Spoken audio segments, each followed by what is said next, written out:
Today, we're going to break down a principle that could completely change how you approach, well, pretty much everything.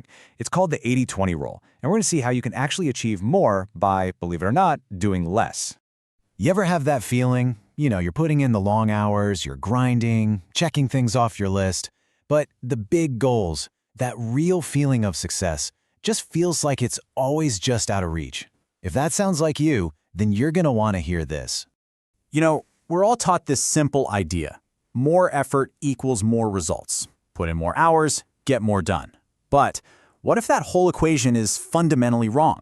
What if the real key isn't about working harder, but about working way smarter on just a few crucial things? Yeah, this weird imbalance between all the effort we put in and the results we get out, we can call that the productivity puzzle. But the solution, turns out, has been hiding in plain sight for over 100 years.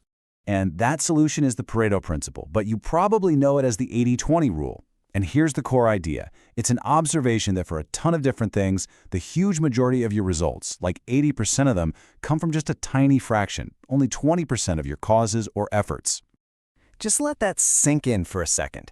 80-20. It sounds wrong, doesn't it? It feels completely unbalanced. But once you start to look for this pattern, you realize it is absolutely everywhere. And this visual just makes it crystal clear. That little slice, that 20% of your effort, is driving the lion's share of your results. So the really important part is this. If you can figure out what that vital 20% is, you can pour your energy into that for the biggest possible impact, instead of just spreading yourself thin over everything. So where did this wild idea even come from?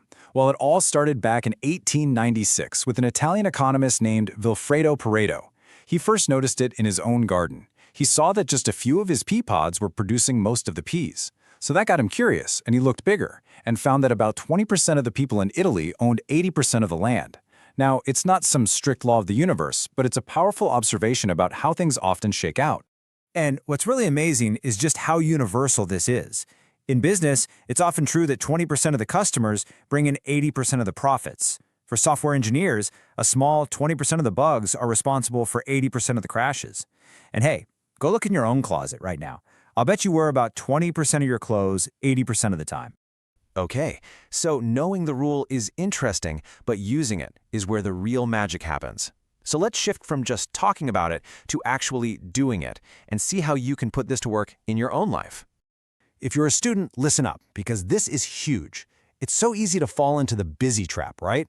We think that just because we have our books open for hours, we're making progress. But being busy is not the same thing as being productive. And the 80-20 rule is the key to telling the difference. Just look at this table. It breaks down 4 types of students. You got the procrastinator, the genius who just does everything. But check out the busy bee. That's high effort for low reward. That's the trap. Where you want to be is that last row, the smart path. That's the student who uses the 80-20 rule to get higher rewards with focused, efficient effort. So, how do you get on that smart path? It's actually pretty simple. First, look for patterns. Go through old exams and see what topics show up over and over again. Second, pay attention in class. What are the key ideas your teachers always come back to? That's your vital 20%.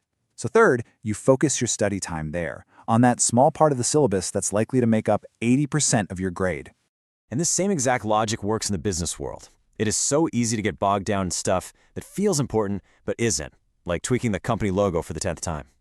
The 80-20 mindset forces you to stop and ask, what are the 20% of my activities that actually generate 80% of the results? Find those things and make them your absolute #1 priority.